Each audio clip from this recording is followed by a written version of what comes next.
కడప జిల్లా పర్యటన రంగంలో కలికితురాయి గండికోట. అలనాటి రాజుల వైభవపేత నిర్మాణాలకు నిలువెత్తు నిదర్శనం గండికోట. పెన్నా నదీ తీరాన ఎత్తైన ఎర్రరాతి కొండలపై నిర్మించిన ఈ కోటకు 9 దశాబ్దాలకు పైగా చరిత్ర ఉంది.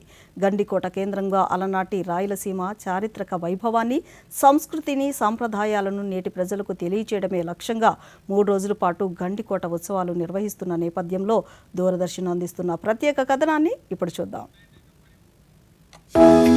రాయలసీమలో పర్యాటకం పరిడవిల్లడానికి కడప జిల్లాలో జమ్మలమడుగు సమీపంలోని గండికోట ఒక చుక్కానిలా మారాలని అధికారులు యోచిస్తున్నారు. ఒక చారిత్రక కట్టడం అంటే కూలిపోయిన నిర్మాణాలు, దాడులకు గురైన కట్టడాలే కాదు. ఆ సమయంలో అక్కడ జరిగిన సంఘటనలను పర్యాటకుడి కళ్లకు కట్టేలా ఇప్పటి తరానికి అందించడంలోనే అసలైన పర్యాటకం ఉంటుంది.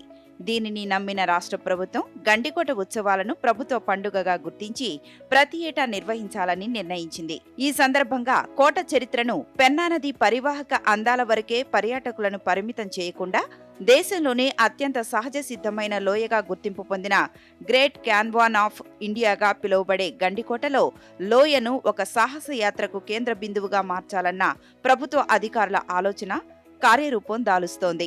కేంద్ర ప్రభుత్వం సాస్కీ పథకం ద్వారా 70 కోట్ల రూపాయల నిధులను గండికోటకు కేటాయించింది. పురాతన కట్టడాలు ఎంత పటిష్టమైన, ఎంతటి చారిత్రాత్మకమైనవి అయినప్పటికీ సరైన నిర్వహణ లేకపోతే అవి కనుమరుగయ్యే ప్రమాదం ఉంది. కేంద్ర ప్రభుత్వం అలాంటి చారిత్రక వైభవం ఉన్న పర్యాటక ప్రాంతాలను గుర్తించి ప్రత్యేక నిధులు కేటాయించి అభివృద్ధి పరచడంతో పాటు ఇప్పటి వరకు ఉన్న కట్టడాలను పరిరక్షించుకునే ప్రయత్నం చేస్తుంది. భారతదేశానికే ఇది పరమ రమణీయ సుందర ప్రదేశం.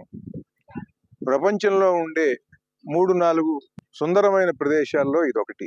ఇటువంటి ఎర్రరాతి కొండలతో పెన్నా నది పరమ వైభవంగా వంపులు తిరుగుతూ రమణీయంగా ప్రవహిస్తున్నటువంటి ఈ ప్రదేశంలో ఇక్కడ కోట కట్టి పరిపాలించినటువంటి ఆ రాజుల అభిరుచి, వాళ్ళ కృషి, అది ఒక్కసారి తలుచుకుంటే మన శరీరం పులకించిపోతుంది. క్రీస్తు శకం 1123లో గండికోటను కాకరాజు నిర్మించారు. పునాదులు లేకుండా కొండలపై గోడలు నిర్మించడం ఈ కోట ప్రత్యేకత.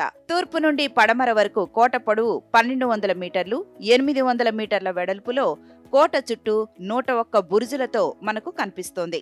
ఆంధ్రప్రదేశ్ ప్రభుత్వం సహకారంతో ఈ అడ్వెంచర్ స్పోర్ట్స్ అకాడమీ గండికోటలో నిర్వహించడం జరిగింది. ఈ అకాడమీ పర్పస్ ఏంది అంటే సేఫ్టీ గైడ్ లైన్స్, టూరిజం నుంచి అడ్వెంచర్ కి సంబంధించిన training, self confidence, leadership qualities ఇవన్నీ నేర్పించడానికి అకాడమీని పెట్టడం జరిగిందనమాట. గండికోటలో పర్యాటక శాఖ నిర్వహిస్తున్న అడ్వెంచర్ అకాడమీ భవిష్యత్తులో గండికోట పర్యాటకానికి ఎంతగానో దోహదపడనుంది. పర్వతారోహులకు ఇది ఒక ట్రైనింగ్ సెంటర్ గా సాధన చేయడానికి ఉపయోగపడుతుందని పర్వతారోహకులు పేర్కొన్నారు. బాగుంది. అప్పటికి చూసుకుంటే డెవలప్మెంట్ కొంచెం అయింది, మంచిగా ఉంది, స్టాల్స్ అన్ని బాగున్నాయి.